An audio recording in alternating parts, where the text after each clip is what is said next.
Assalamualaikum warahmatullahi wabarakatuh. Alhamdulillahirabbil alamin. Assalatu wassalamu ala asrofil anbiya'i wal mursalin sayyidina Muhammadin wa ala alihi washabihi ajmain. Pertama-tama, marilah senantiasa kita memanjatkan puji serta syukur atas kehadiran Allah Subhanahu wa taala. Karena atas rahmat dan karunia-Nya, hari ini kita dapat menghadiri kegiatan Perkemahan Nasional Pemuda Islam lintas paham keagamaan. Hadirin yang berbahagia, tentu saja harapan kita semua kiranya kegiatan ini membawa manfaat yang besar dalam mengokohkan moderasi beragama sebagai bagian tak terpisahkan dari pembangunan bangsa Indonesia yang tidak hanya bertumpu pada kemajuan teknologi, infrastruktur, dan sebagainya, tapi juga dalam bidang keagamaan. Saya kira kegiatan ini perlu terus kita lakukan. Nanti bisa dievaluasi kembali apa yang perlu ditingkatkan, apa bidang materinya, dan kalau perlu diinventarisasi juga siapa yang belum ikut bisa diajak ikut lain kali. Saya kira masih banyak organisasi pemuda Islam, Kementerian Agama bersama dengan ormas Islam, tokoh-tokoh agama, serta lembaga-lembaga keagamaan senantiasa bersinergi dalam melakukan pencegahan dan penanggulangan paham-paham keagamaan yang bertentangan dengan prinsip moderasi atau wasatiyah.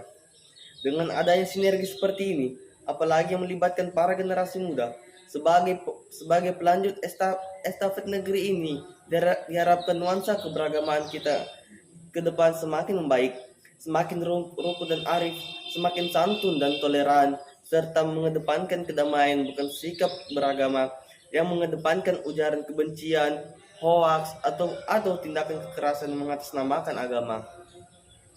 Hadirin yang berbahagia, tumbuhnya fenomena radikalisme berbasis agama belakangan ini merupakan problem penting yang perlu secara khusus mendapat perhatian dari kita semua, baik pemerintah maupun masyarakat secara umum. Sebab sebagaimana kita ketahui, radikalisme yang membawa tendensi agama atau berbasis agama memiliki dampak langsung pada kerukunan hidup intra dan antar umat beragama.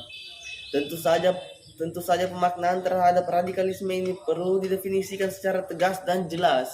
Jangan sampai terjadi penanganan yang keliru terhadap radikalisme karena kekeliruan dalam mendefinisikan radikalisme itu akan bisa berdampak tidak baik. Radikalisme agama tentu saja tidak boleh dimaknai sebagai paham keberagaman yang kuat, karena radikalisme semacam ini bukanlah sebuah ancaman.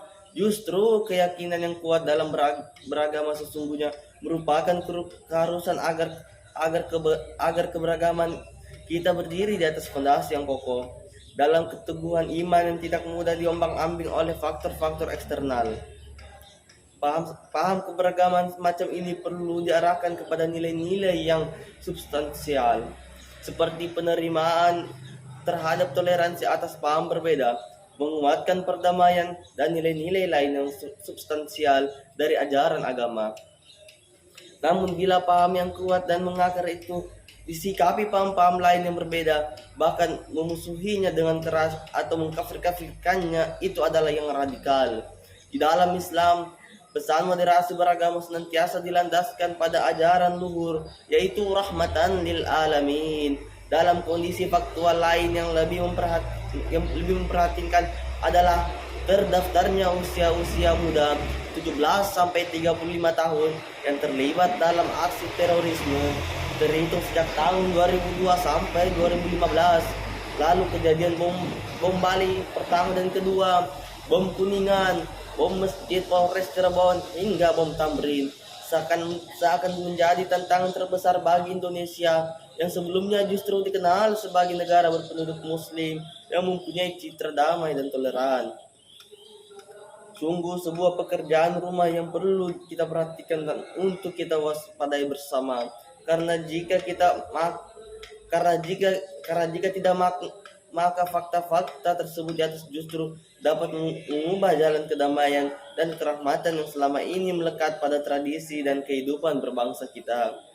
Dan harapan kita generasi muda sebagai pemilik bonus demografi negeri ini pada 10 tahun mendatang tidak boleh menjadi beban dan problem inti permasalahan kebangsaan, namun justru sebagai namun justru sebaliknya para kaum muda seharusnya dapat menjadi penentu bagi perjalanan emas negeri ini di masa-masa mendatang. Dengan warisnya ajaran yang mengedepankan nilai-nilai moderasi beragama dengan landasan kerahmatan Islam bagi semesta. Hadirin yang berbahagia, penguatan moderasi beragama tidak boleh dipahami secara sebagai supaya untuk memudah-mudahkan ajaran agama atau mengecilkan peran agama dalam kehidupan. Justru karena moderasi beragama ini harus dimaknai sebagai upaya kita bersama untuk memiliki sikap keberagaman yang memiliki sikap hormat terhadap paham yang tidak sama, menebarkan kedamaian dan kasih sayang, menjauhkan sikap keberagaman dari paham anarkis yang memang sejatinya tidak berhubungan dengan agama. Anarkisme sebenarnya tak berkaitan dengan agama, tapi pernah ada agama yang mengajarkan anarkis. Apalagi agama Islam yang kita tahu sangat menjunjung mengedepankan kemaslahatan. Saya ingin berpesan juga mungkin nanti selesai bisa diinventarisasi apa masukan dari semua adik-adik ini untuk jadi pengembangan kita ke depan untuk langkah-langkah yang lebih baik. Tapi saya optimis ini menghasilkan sesuatu yang jauh lebih baik. Kita betul-betul memanfaatkan dan mengembangkan untuk dengan lebih baik lagi. Akhirnya kepada seluruh peserta Perkemahan Nasional Pemuda Islam Lintas Paham Keagamaan, saya ucapkan selamat berkumpul, berdiskusi dan bertukar pikiran dan gagasan. Semoga rahmat Allah Subhanahu wa taala senantiasa menyertai kita semua. Amin ya rabbal alamin. Syukron. Wassalamualaikum warahmatullahi wabarakatuh.